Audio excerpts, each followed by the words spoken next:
নমো কৃষ্ণ শংকৰ গুৰু হৰি ৰাম ৰাম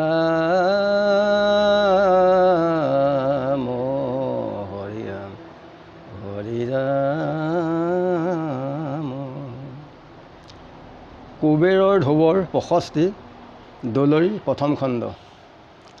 ৰামৈতেয় বদতি শুনা কৰপতি যেন ভোলা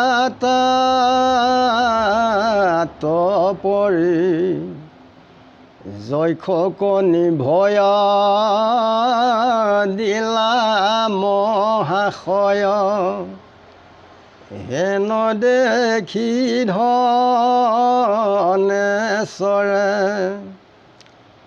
আতি অদ্ভুত ধ্ৰুৱৰ মহত্ৰ শুনিয়া পৰমৰংগী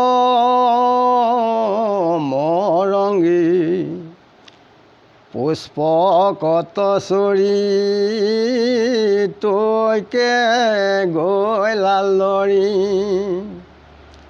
সিদ্ধমুনিগণ সংগে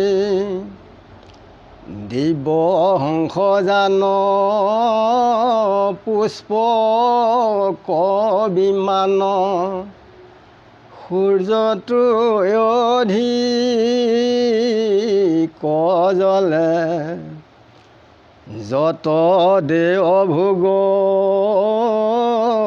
তৈতে অপযোগ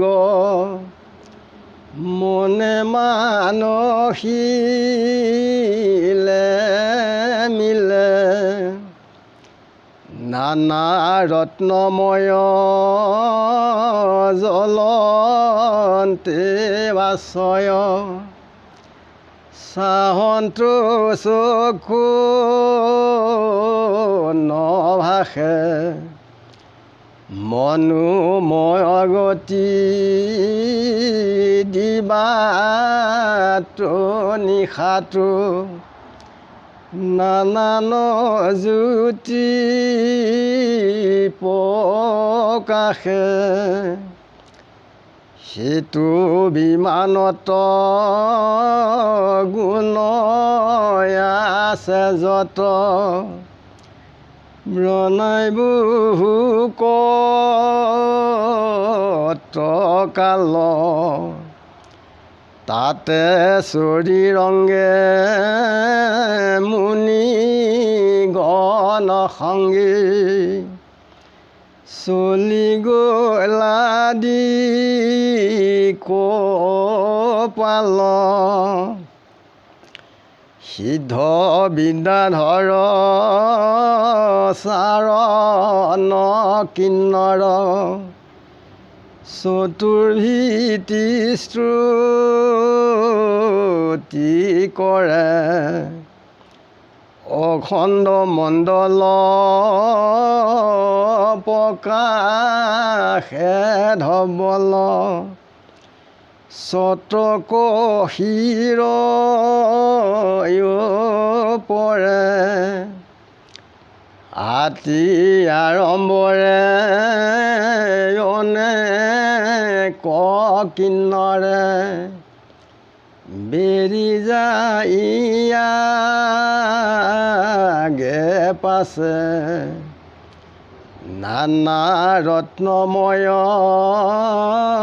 ধ্বজ চিহ্নচয় প্ৰকাশ কৰন্তে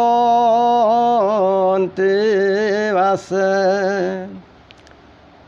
তিনি তোলৈ কৰ ধনৰ ঈশ্বৰ উত্তৰৰ দি কপাল ধ্ৰুৱক দেখিতে উত্ৰাৱল চিতে আহি পাইলা কাল ধ্ৰুৱৰ দীপিতি দেখি ধনপতি পৰম বিস্ময় ভৈলা কীৰ্তাঞ্জলি ধৰি ধ্ৰুৱ কসাদৰি কুবেৰে বুলি বেলৈলা শুনি ধনেশ্বৰ সম্বন্ধ তবৰ দেৱতাৰ অধিকাৰী তথাপি ধ্ৰুৱক বিষ্ণু ভকতক সন্মুধিলা মান্য কৰি হে মহাৰাজ দেখি তব কাজ ময়ো তুষ্ট ভৈলো বৰ মনো বাক্য শুনি যিহেতু আপুনি এৰিলা সাধু অনুসৰ পূৰ্বে মাধৱৰ চৰণ পদ্মৰ তুমি পাইয়া ঘান সম্পত্তি সাক্ষাতে মনোৰ মুখতে লোভিয়া মহাজ্ঞান আমিও তোমাক বোলো প্ৰিয় বাক শুনিও কসাৱধানী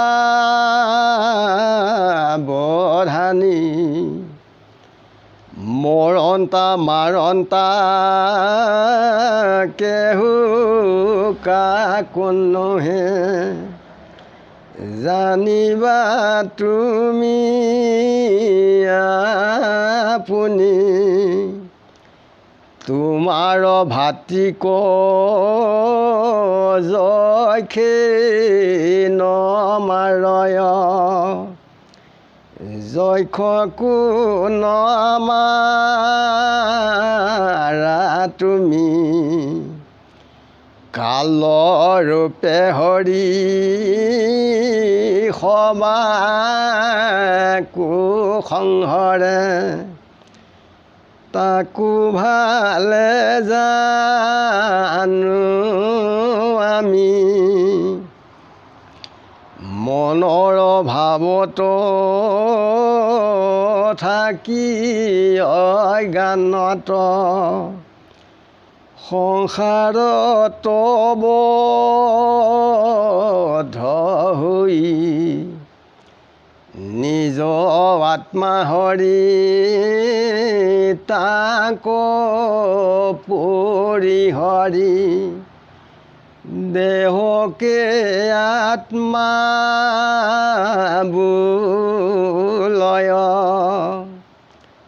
তুমি পুনু ৰাজা আপুনি জানা নাৰদৰ উপদেশী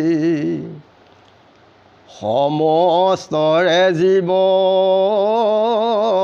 আত্মা সদাশিৱ ভজিবা হৰি আবেশী যত চৰাচৰ হৰি শেষবাৰ বন্ধৰ মুখ্যৰ হেতু তান্তে ভক্তি কৰি সংসাৰ সাগৰী বান্ধিও কদি সেতু মায়াৰ আশয়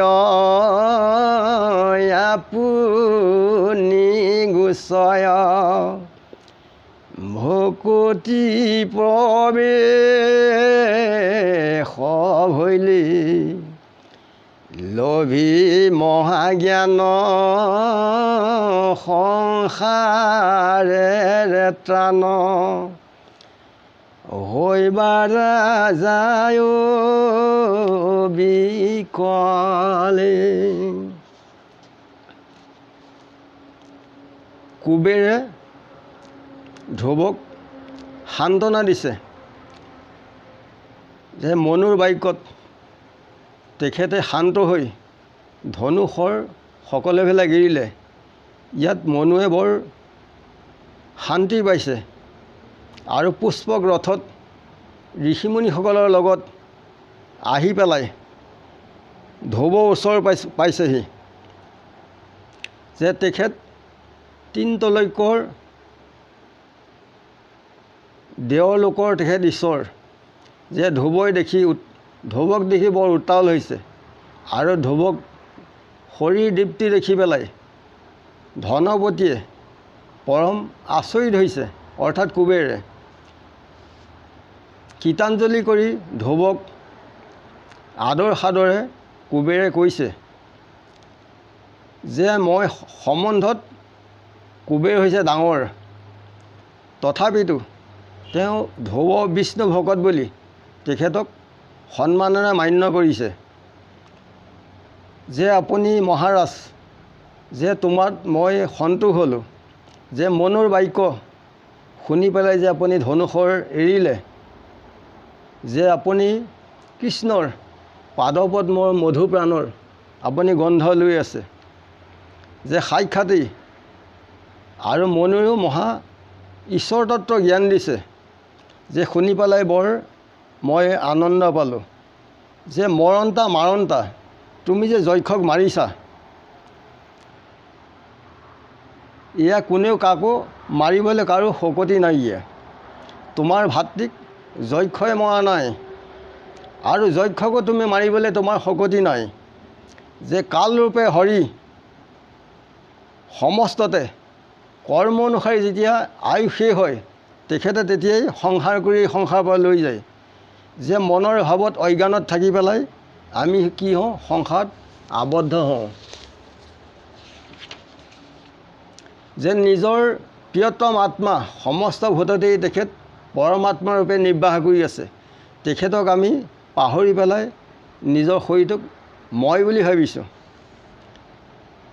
যে তুমি নাৰদৰ পৰা যিখিনি উপদেশ পালা যে সমস্ত জীৱৰ আত্মা তেখেতেই সদাশিৱ, যে তেখেতক আমি কায় বাক্য মনেৰে সকলোৱে আমি ভক্তি কৰিব লাগে। কথাখিনি আমাৰ মনুষ্য লোককে কৈ আছে, বেলেগ এজন ধ্ৰুৱক কোৱাগৈ নাই।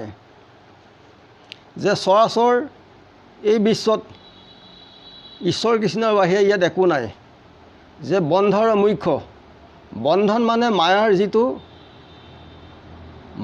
যিটো বন্ধনৰ যিটো মোহ আৰু মুখ্যৰ এই সংসাৰ মুক্তি পাব পাৰে ঈশ্বৰ কৃষ্ণৰ নামগুণ একাগ্ৰচিতে ল'লে। যে ঈশ্বৰ কৃষ্ণত ভক্তি কৰিলে এই সংসাৰ সাগৰৰ পৰা শীঘ্ৰে এই সংসাৰৰ পৰা উদ্ধাৰ হ'ব পাৰি। যে এইখন হৈছে মায়াৰ সংসাৰ, ঈশ্বৰত ভক্তি কৰিলে এই মায়াবিলাক নাইকিয়া হয় আৰু মহাজ্ঞান লাভ হয়। ঈশ্বৰ কৃষ্ণত তেখেতৰ নামগুণ লৈ সংসাৰৰ পৰা অচিৰে এই সংসাৰৰ পৰা উদ্ধাৰ হ'ব পাৰে। প্ৰথম বয়সে কেহ মধ্যকালে শেষকালে মৰে কেহ বাৰ্ধক্য হৈলে। তাৰমানে বুঢ়া হ'লে মানুহ মৰে। বৰচুত নাহি জানো মৰে সৰ্বজন, কৰ্ম অনুসাৰে জান পাণ্ডৱ নন্দন।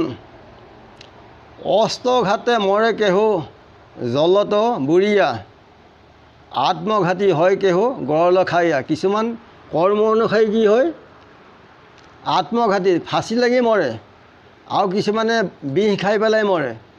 ইয়াত তেওঁলোকৰ বিধিলিপিত লিখা আছে পিতৃ মাতৃ কৰ্ম, সেই জীৱই সেই কৰ্ম কৰি অহাৰ ফলস্বৰূপে এই সংসাৰত আমি সকলো জীৱই নিকাৰ ঘোণ জীৱলগীয়া হয়। সেইকাৰণে ঈশ্বৰ সিদ্ধি ভাগৱত ধৰ্মৰ পথে আগবাঢ়িলে সকলোৱে মংগল হয়। ইমানতে আমি ৰাখিছোঁ। গুৰু কৃষ্ণ কৃষ্ণ মহাবীৰ হৃদয়ানন্দ কৃষ্ণ গুৰু কৃষ্ণ।